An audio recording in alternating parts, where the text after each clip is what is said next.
Swayam Prabha. Digital India. Educated India.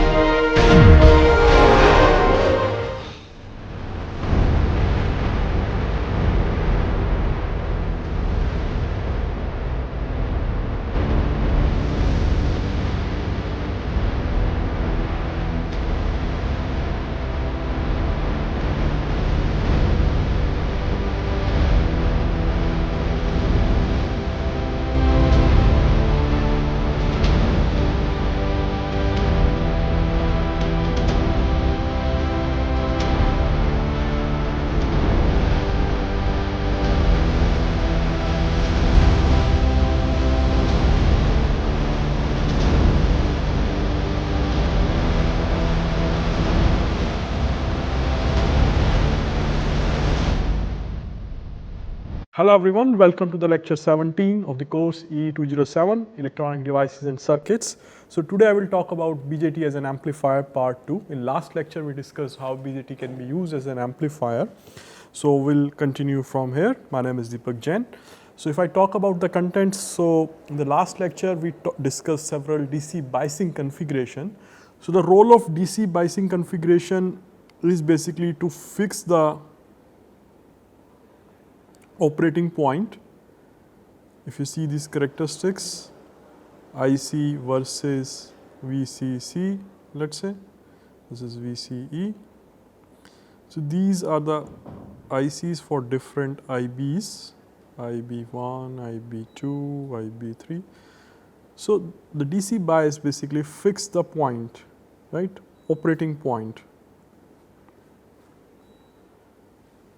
by fixing the IC1 and your VCE1 or whatever name you want to give. So we want this point to remain stable even if the temperature is changing and beta is changing. So that's why we try different DC biases, right? And on the top of DC bias we have the AC signal which will get amplified. So in previous lecture we talked about the fixed bias and emitter bias configuration. Right, we discussed two configuration, fixed bias and emitter bias configuration, where we found emitter bias is more stable. So today we are going to discuss about voltage divider bias configuration, collector feedback configuration, emitter follower configuration and common base configuration. These four configurations we will discuss, and then we will also talk about some different multiple BJT networks. So far we are using just one transistor. So in multiple BJT networks we can use several of them. So we are going to talk about that as well. And in next lecture we will discuss about the amplification, where we will use these configurations and we will use the input signal. Okay, so let's see.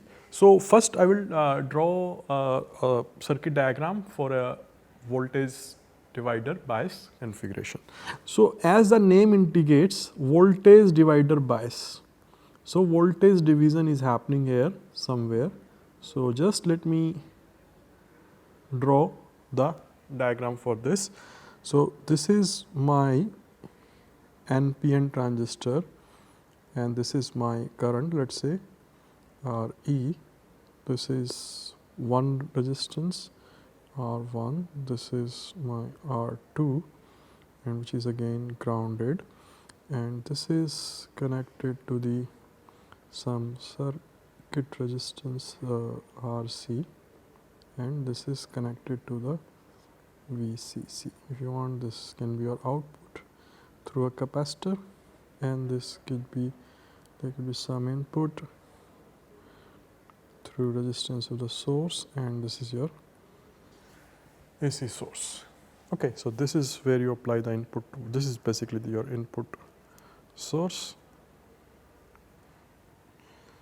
So this is input source, and if I draw an equivalent DC structure for this, that would be simply a resistance R1, R2.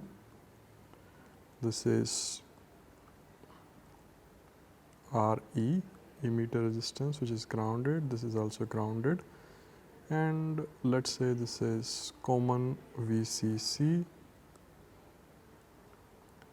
and this is RC, and this is connected to the. So here if you see and compare with the fixed bias case, the addition here is this resistance. This is new. In fixed bias case, what we had, if I just draw the DC equivalent for the fixed bias, so it was just like RC,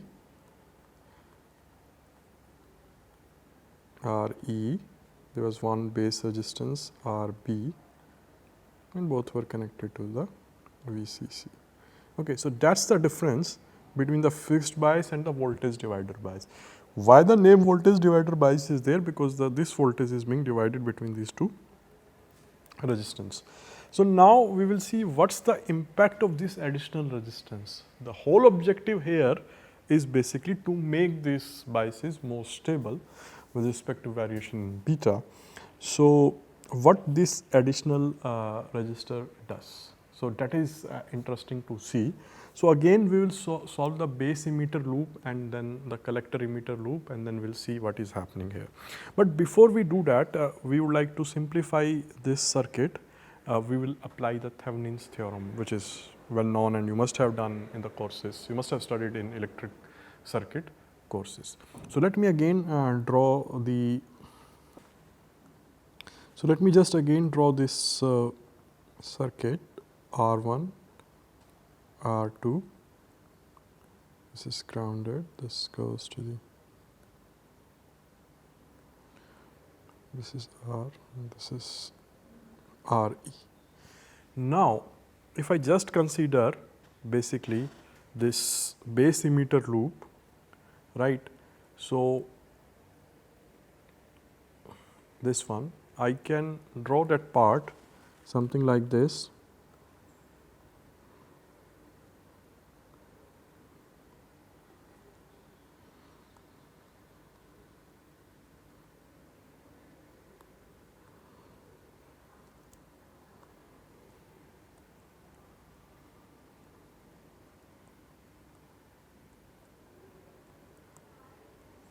Okay. Using Thevenin theorem,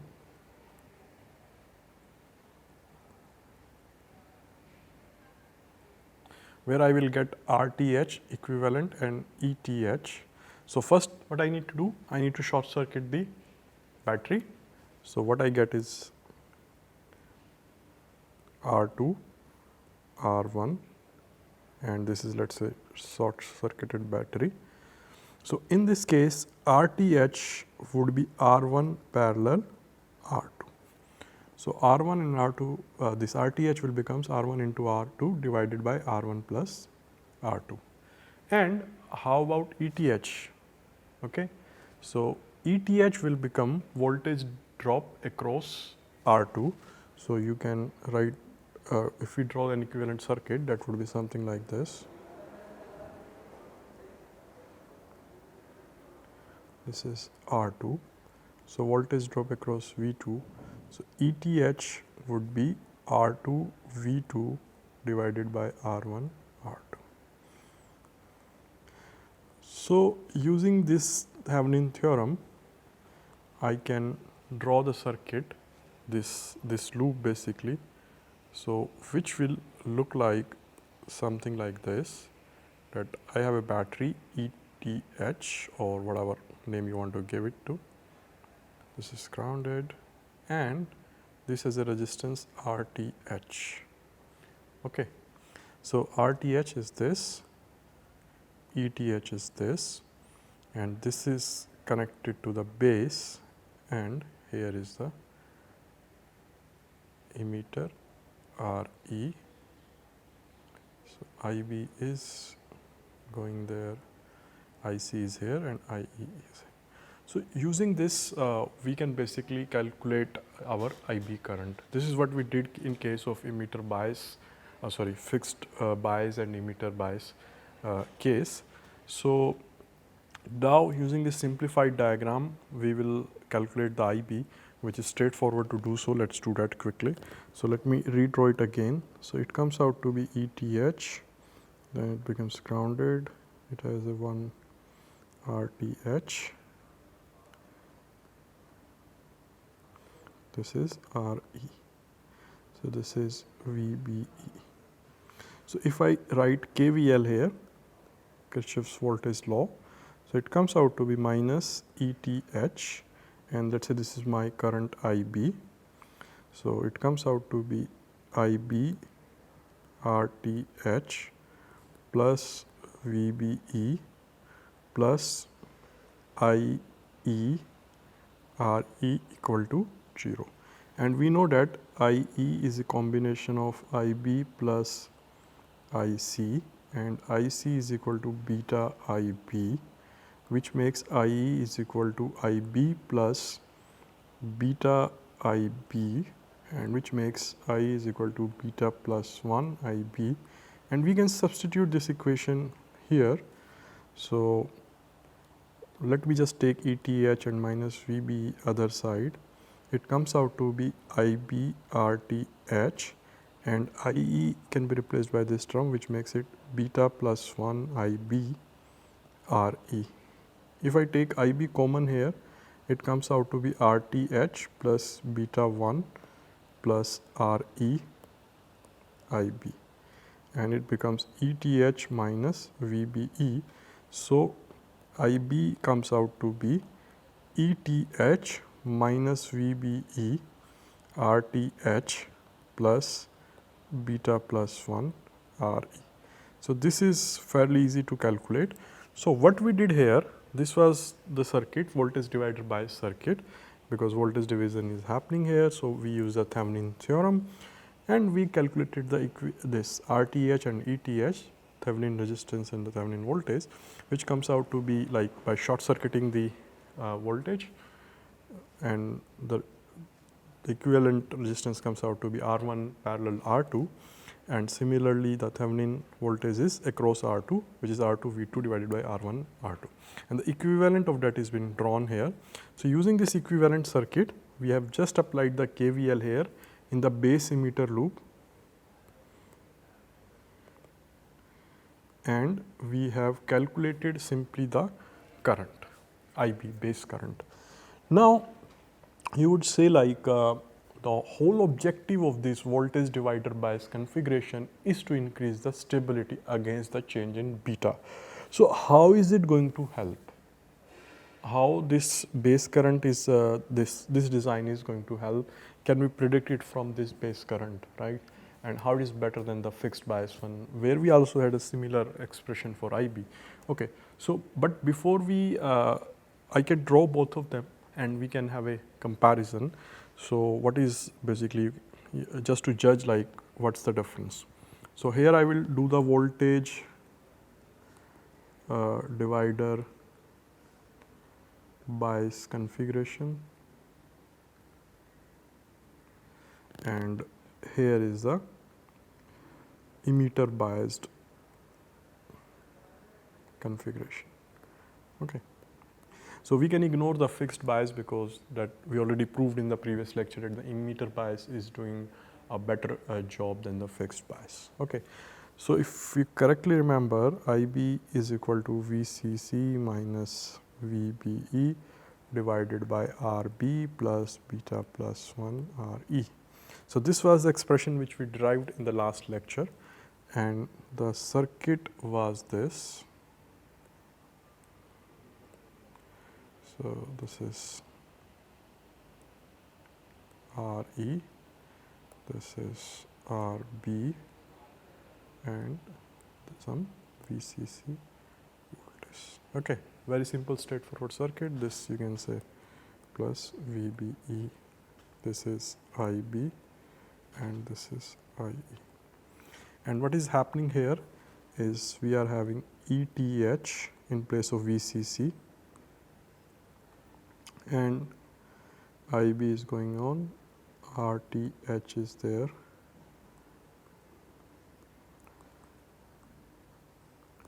this is RE, this is VBE, this is IE. Okay. So, IB here is equal to VCC minus VB, sorry, ETH minus VBE divided by RTH plus beta plus 1 RE. So, this is what we just derived, right. So, if you compare both of these, more or less they look same, right. But then one can ask, like, what is the objective of this voltage divider bias 1 compared to the emitter bias. So, for that we need to go back to the structure, the circuit diagram, and then we need to figure out what makes this voltage divider bias configuration better than the emitter bias configuration, more stable than that. But if you just compare these two expression, here beta plus 1 Re is same. So, here Rb is replaced by Rth and Vcc has been replaced by Eth. So, does not look a lot of difference, but let us do a comparison, like what is happening here. So, let us go back to the voltage divider bias configuration structure or circuit diagram. So, this is Re, this is E, this is base, this is Rc, this is R1, this is R2. Okay, so this is base current and this is emitter current, this is collector current. These two are connected with the Vcc, okay, and these two are connected to the base.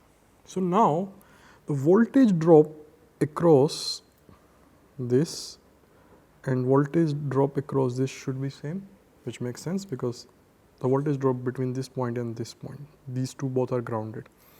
Okay, now let us say there is a current I and this is IR2 and this current is IB.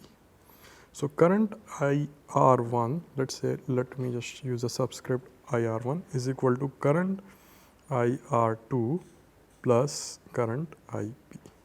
Okay. Now, if I just let me take this point to be A and these grounded points to be B.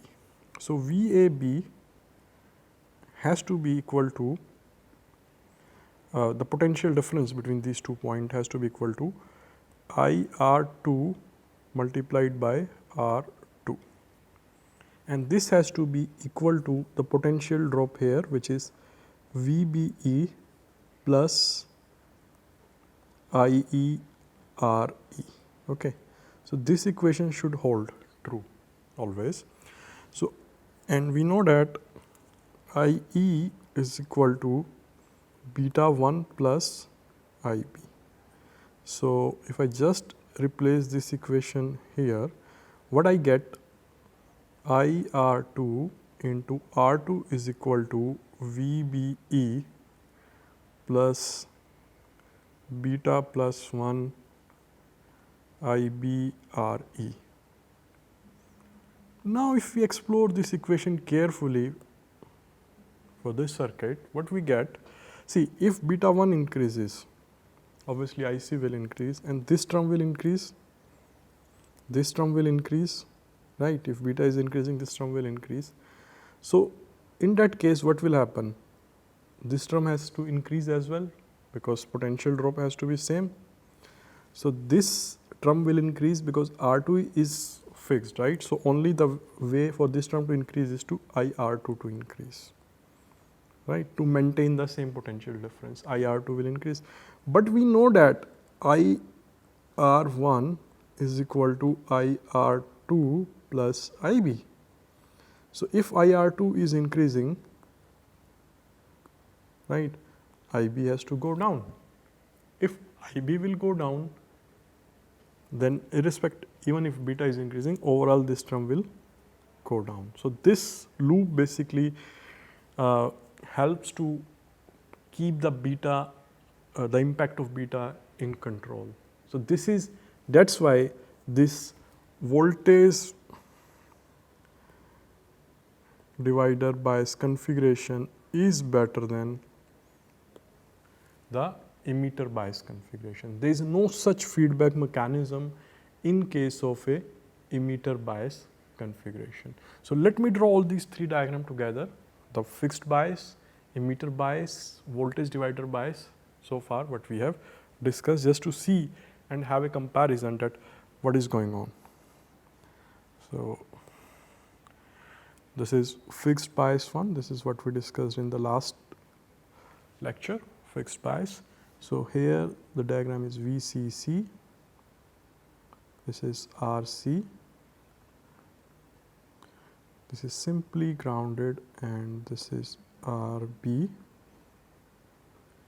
This is going inside this one.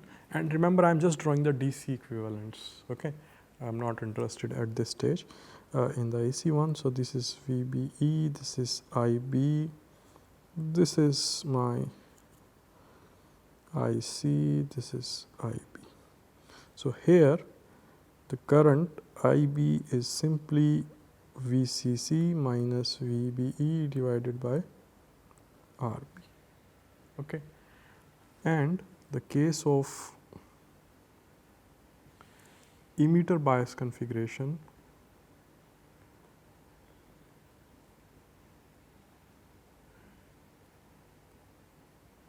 and this is the case of voltage divider bias configuration.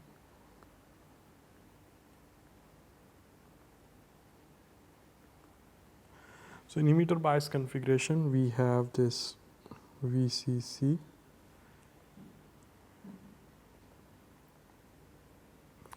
RB,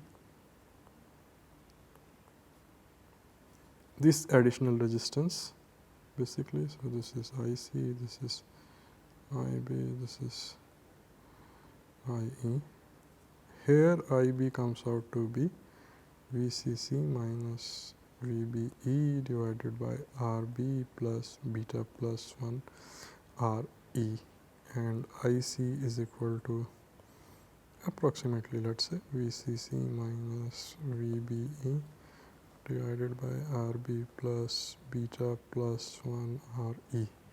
And if I just again do that for this one, R1, RE, and this is my R2, this comes out to be this way, VCC.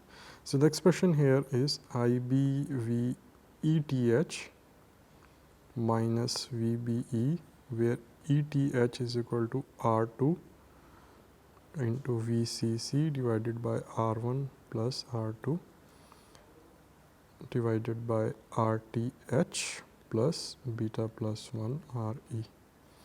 So IC here becomes like ETH minus VBE divided by RTH plus beta plus 1 RE. And here RTH is equal to R1 R2 divided by R1 plus R2. Okay.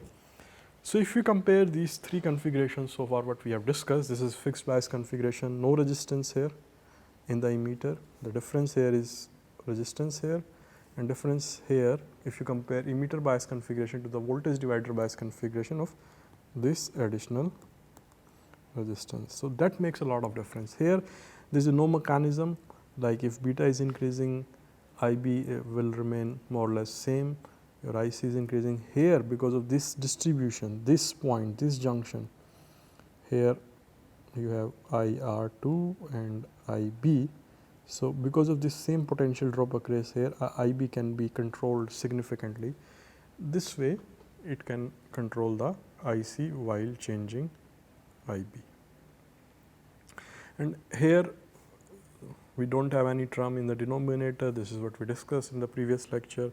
So if I just say IC here is beta VCC minus VBE divided by RB. So you can see IC will increase dramatically, right? There is no one to control beta here, change in beta here. On the contrary, here there is something in the denominator. If it is increasing in numerator, something is there in denominator. So that will control. So other than that, this has more control because of this arrangement, and this works better. So that's why this voltage divider bias configuration is better than the emitter bias configuration. So now we will move to the next configuration, which is collector feedback configuration, similar to this voltage bias configuration where we have this mechanism to distribute the current and control the IB. Similarly, in collector feedback configuration, we do have some sort of arrangement. We'll see that what is that. So it is collector feedback. So this is bit different from whatever we have discussed so far. Okay. So what is happening here? Let me draw the structure VCC, the diagram, circuit diagram, RC. This is, let's say, output, and this is my resistance RE. So there is some current coming from here through a resistor RF, and which is connected to the base. And if I just want to draw the input, this is capacitor here, and these are two connectors. This is, sorry, RE. Okay. So if I see here, so what is happening here? The IB, the base current is coming from here. So this junction, this point is important. So there are divisions, two divisions of the current here. So you can see the current coming from IC is IC dash. IC is going in the transistor here as a collector current, and IB is going there. So IC dash can be written as IB plus IC, combination of base and emitter current.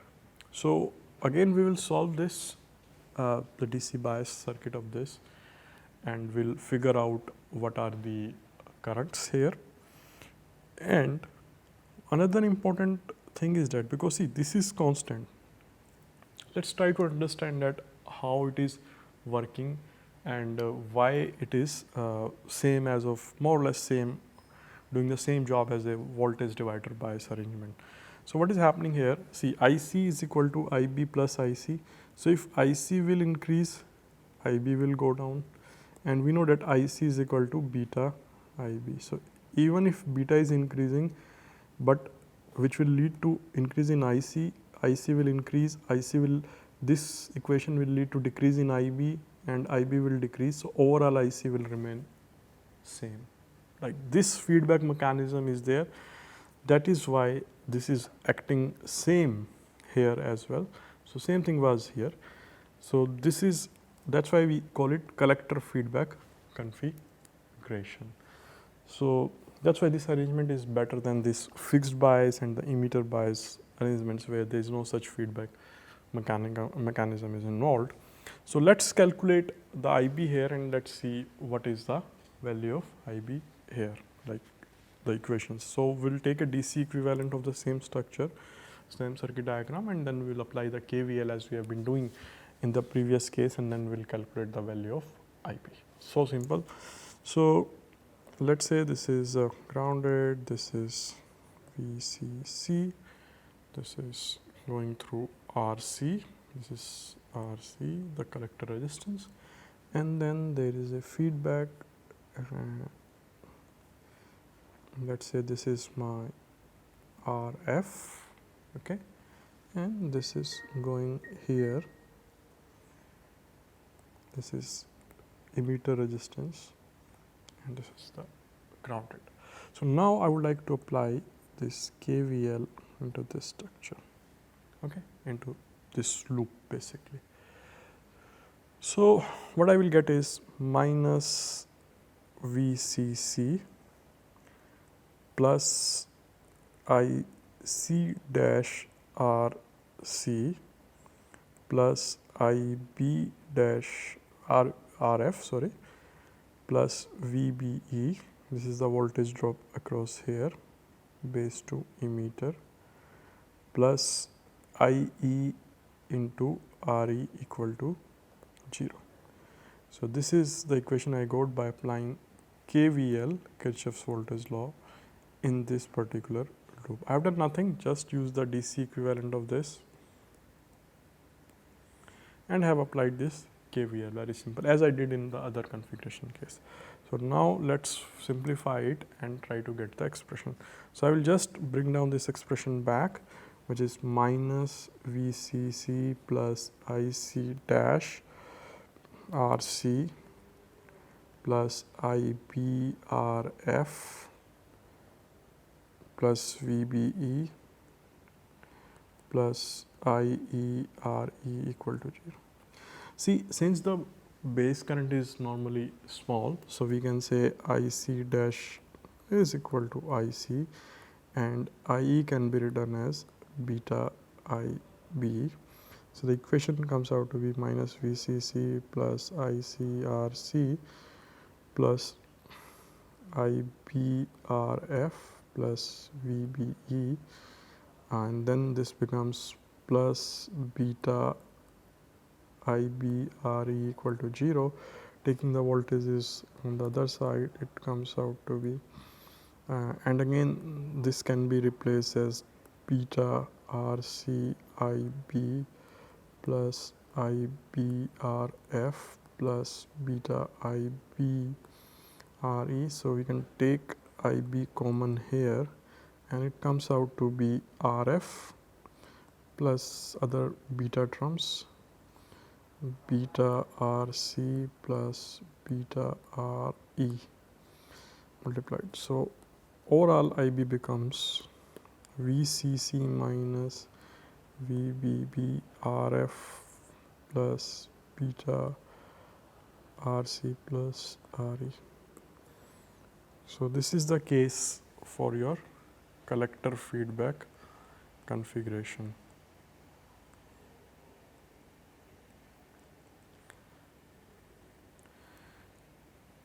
Which is more or less similar to others. If you see what we derived for voltage divider 1 VBE minus RTH plus beta plus 1 RE. Let me just show you. This is what we got for, and more or less this was similar for the emitter bias. But the difference between emitter bias and this collector feedback or voltage divider bias configuration is of this arrangement, right? This arrangement, this equation. So which keeps them in control. That's the basic advantage here. That's why these are more useful, common collector feedback and the voltage divider bias. Okay, so another one is the emitter feedback configuration. Okay, emitter feedback configuration. This is also known as the common collector configuration.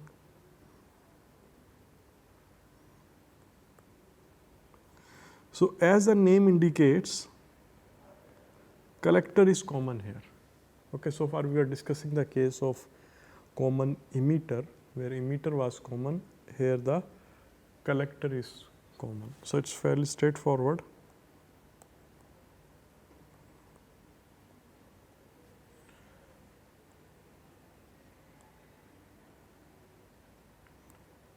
So this is voltage VEE.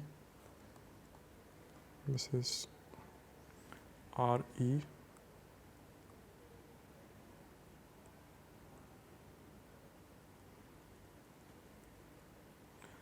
This is capacitor, this is input resistance, and let's say this is capacitor and this is output. Okay. So this is a emitter feedback configuration, also known as the common collector configuration, and this is IE coming out of here. This is IC and this is I. So here you can say it is more or less but similar to the emitter bias configuration, but since the collector is common here, that's why it is known as the common collector configuration or emitter feedback configuration. So we will do analysis for this. We'll draw the DC equivalent of this and we'll calculate and we'll see what sort of current we get for this case. But as you can see from this circuit diagram, more or less it looks similar to the emitter bias case, emitter bias configuration. case. Okay, let's have a let's try to simplify this circuit and try to obtain an expression for IB. And let me just draw the DC equivalent of this, which is again very simple. So this is basically short circuited, oh sorry, grounded, and this is RE, this is grounded, and this is another resistance RB, base resistance, and which is grounded. Okay, so we will apply the KVL here, Kirchhoff's law, Kirchhoff's voltage law, in this DC equivalent circuit. So, and then we will see what is happening. So this is known as the common emitter case.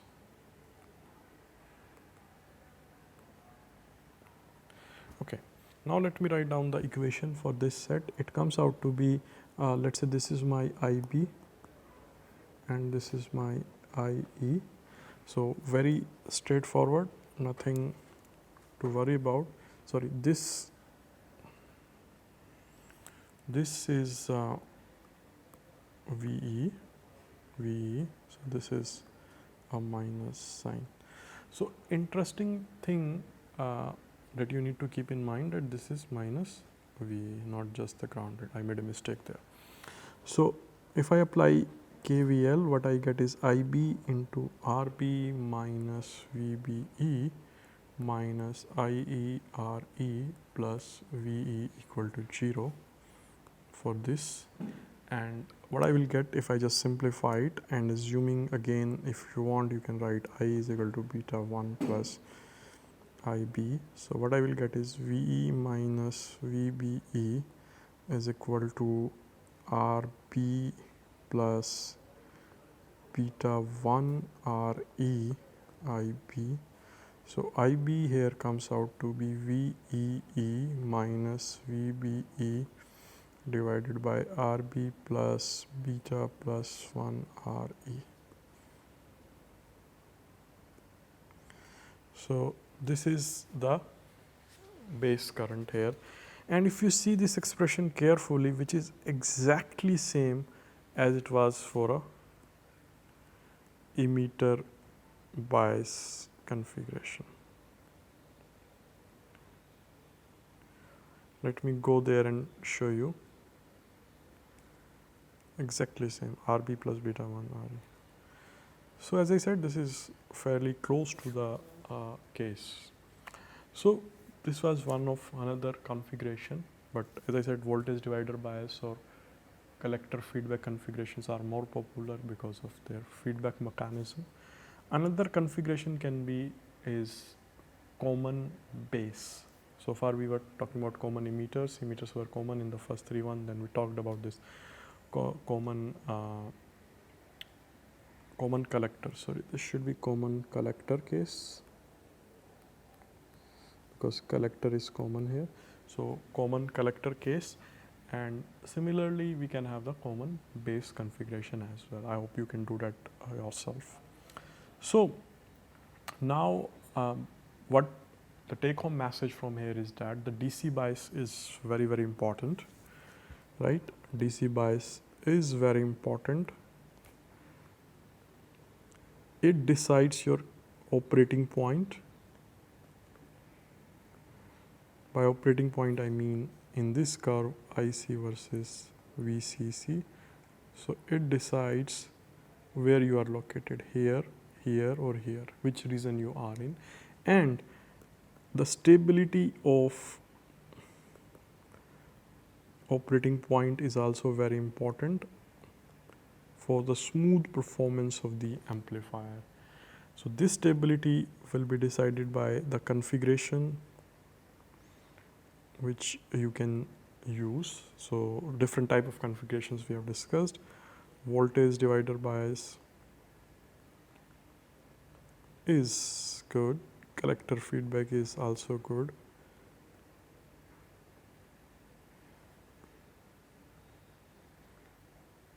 Because they have feedback mechanism.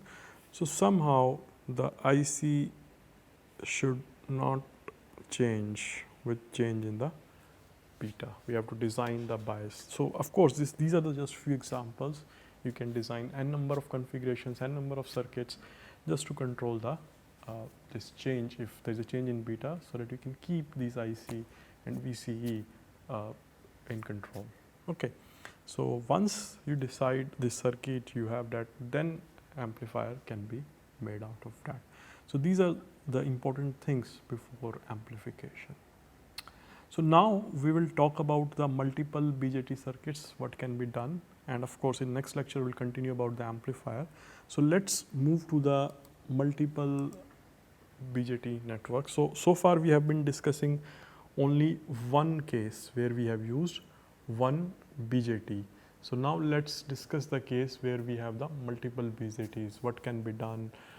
Can we use them in series and all that? What will be the influence? So that we'll discuss. So multiple BJT networks.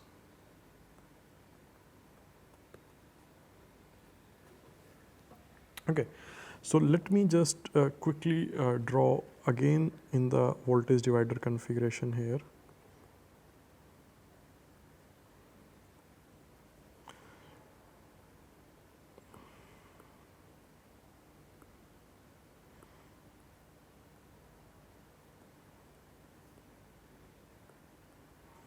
So this is my output, and this will be connected through a coupler, a capacitor, and this is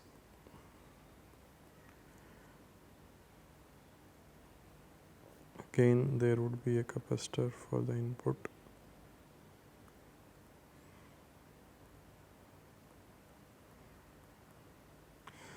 So this will be connected R1,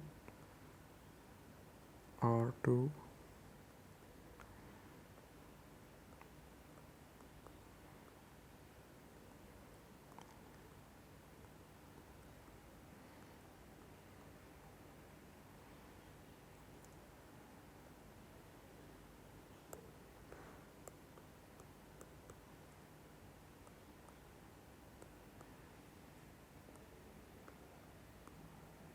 this is the load resistor RL. So what do you see here? This is transistor 2 Q2 and this is transistor Q1. So the output of transistor 1 has been connected to the transistor 2 through this load resistor here at this point to largely constitute the base current basically, right, through these coupling capacitors.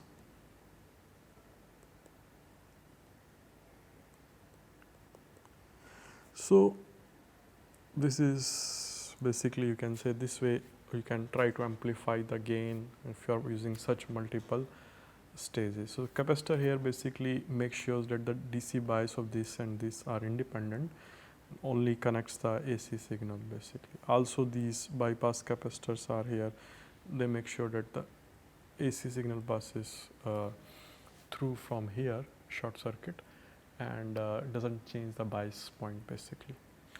Similarly here.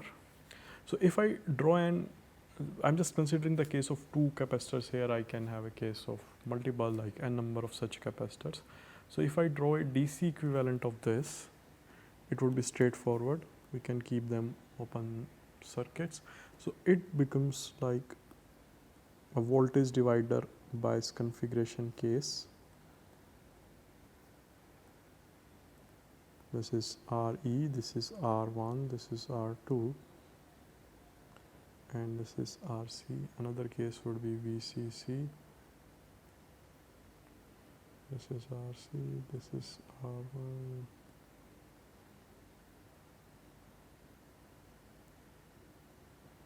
So same as we did there. So this is input, this is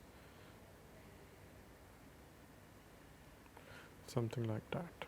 Okay, so their independent resistance, their parameter of the transistor, whatever beta 1 and beta 2 is here, they will decide all these parameters, applied voltage, etc., their operating points. But if you connect them this way, the AC signal will pass, the amplified AC signal will pass from here to the here. So depending on the characteristics, a wide range of properties can be obtained, which may not be possible in a single stage. So they can be arranged in a way that you can multiply beta 2 be beta 1 into beta 2 rather than just adding beta 2 beta 1 plus beta 2. So this way gain can be amplified dramatically.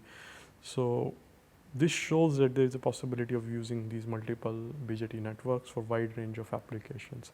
So we will discuss some of these cases, couple of these cases basically, and then we will finish for today. So the first one is Darlington configuration. So named after its inventor, Dr. Sidney Darlington. So here what happens, two BJTs are being used of same type. By same type I mean NPN, NPN or PNP or PNP, right? So what is happening here, the output of one stage, one transistor directly feed into the input of the other. Okay, so let me just draw it quickly. So this is happening, the output of the one transistor is the base current here for this one. I will just straight draw the DC equivalent.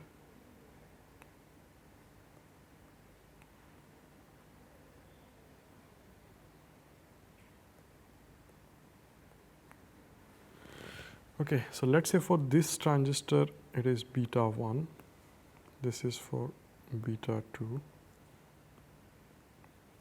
So you can see here the emitter is connected to the base of this transistor for Q1, Q2. This is base here, this is emitter, these are collectors, and this is emitter 1, C1, C2. So beta 2, B2. Now the equivalent beta for this is approximated as beta 1 into beta 2. Okay, let me derive this how it is. So here we know that IE is equal to beta plus 1 IB. Okay, and IB here, let's say I'm talking about transistor 2, and IB for transistor 2 basically is IE of transistor 1. So you can say IB of transistor 2 is equal to IE of transistor 1, right? And IE of transistor 1 is equal to beta plus 1 into IB of transistor 1. So IB of transistor 2 is equal to beta plus 1 into IB transistor of 1. And I just need to replace this equation here. So what I get, IE of transistor 2 is equal to, let's say these betas are different, beta 1 and beta 2. So this comes out to be beta 2. So it becomes beta 1 plus 1, beta 2 plus 1, IB Q1, or it can be written as approximately beta 1, beta 2, IB Q1. If I just say this is my beta equivalent is equal to beta 1 into beta 2. So the advantage of this Darlington configuration, as it is evident, this is one of the case of multiple BJT network, that two transistors have been joined together or connected together in such a way that to multiply their gain. So very high gain can be obtained, right? Suppose if beta 1 is 50, another beta 2 is 50, then it will just simply get scared 2500. This is a huge beta. It also, the advantage is high gain, and packaging can be done effectively, right? Two transistors can be connected together, very good, nice packaging in IC. Also, if you have two independent of these transistors, you can connect them. Also very high input impedance. One of the disadvantages is that here this VBE1 and this VBE2 will be add up, so you need larger VBE. So in order to get rid of this problem, people have proposed another pair which is known as the feedback pair, also a complementary Darlington pair.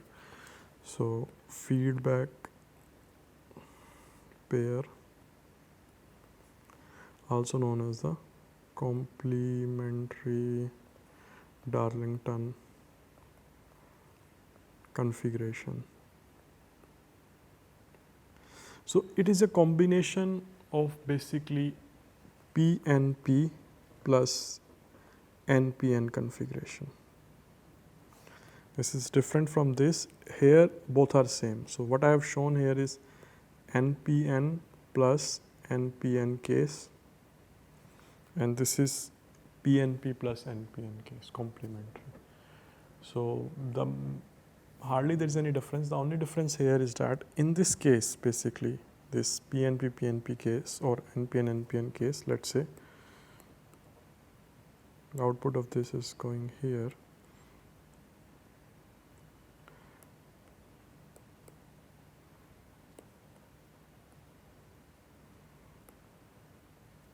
So this base emitter, so these VBE1, VBE2 are added together. So this voltage is higher. This is the case of Darlington configuration. And in this case, there is no such addition because one is of complementary in nature. So this can be something like PNP transistor, Q1 basically. So it is going to the another transistor's base, which is being shortlisted here, VCC, or there can be some resistance RC here, and this is my input connected through some base resistance, and this, let's say I'm talking about DC equivalent circuit here only. So these are the complementary transistors in nature. So this is PNP, this is NPN, right? So voltage here is just VBE2, whatever it is, to drive the circuit.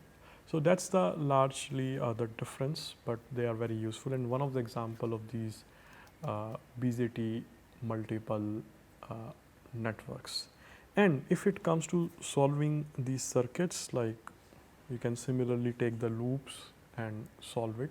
So I will quickly do that for Darlington configuration. I will just figure out the current IB1 and how it looks close to the other configurations that we have so far discussed. So let me just draw the DC equivalent circuit of a Darlington pair.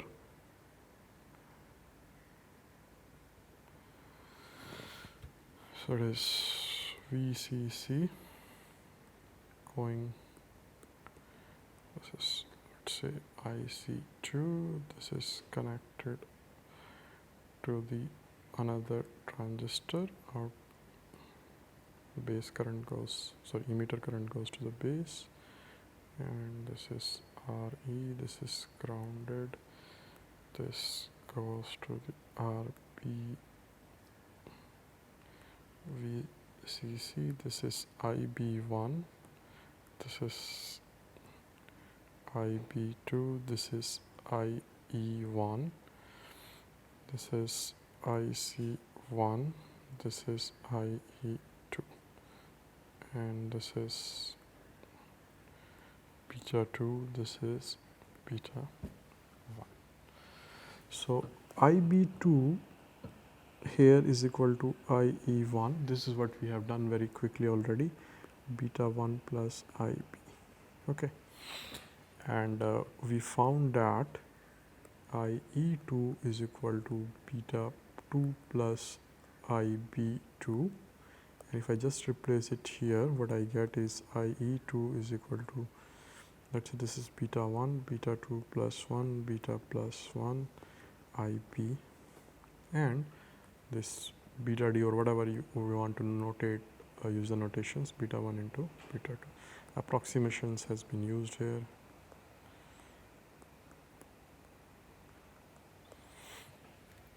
Okay, so now we will apply the KVL here in this loop.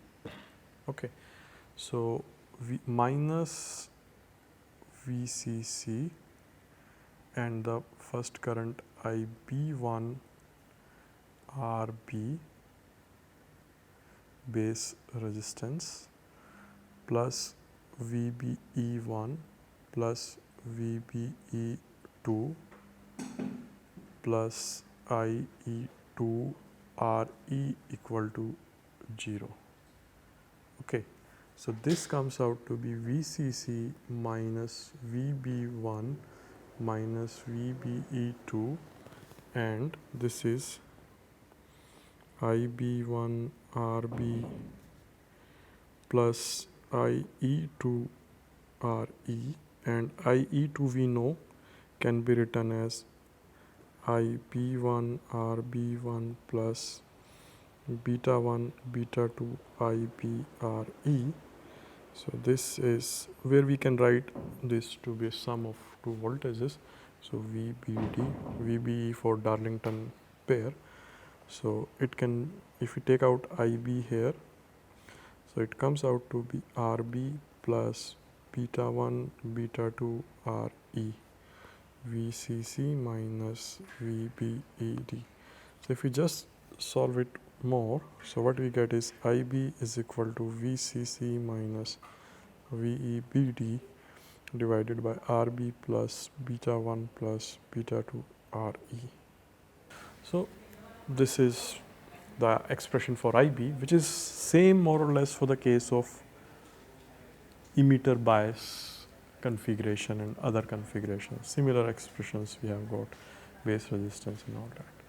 So this you can simplify, you can come up with your own configuration, you can combine several of these BJTs in different fashions to improve the performance in one or another way. Okay, so basically that was the objective, to improve the performance of these multiple networks. So the BJT and Darlington pair is one of the example where we use. The only difference in Darlington pair and the complementary pair is that here we use the same type of this NPN or PNP, and complementary we use one NPN, another PNP. And high gain, what we can achieve out of these pair is that a very high gain, high input impedance. So if I just quickly summarize what we discussed today, we discussed different bias configurations. We started from the review of the fixed bias, emitter bias configuration that we discussed in the last lecture. Then we moved to voltage divider bias configuration. Then we talked about the collector feedback configuration. Then we talked about the common collector configuration. And we found that if there is a mechanism in the circuit where if IC is increasing, IB can be reduced, that helps to basically keep the configuration or keep the circuit stable at a particular Q point, which is very, very important for amplification perspective. Then we talked about these multiple BJT networks where multiple BJTs can be connected in different ways to achieve something which is not possible by a single one. The example was a Darlington pair where input impedance is high and current gain is very high. It can be multiplied like beta 1 into beta 2. So that's we discussed, and in next lecture we'll talk about the amplifiers. Thank you very much. See you soon. Bye.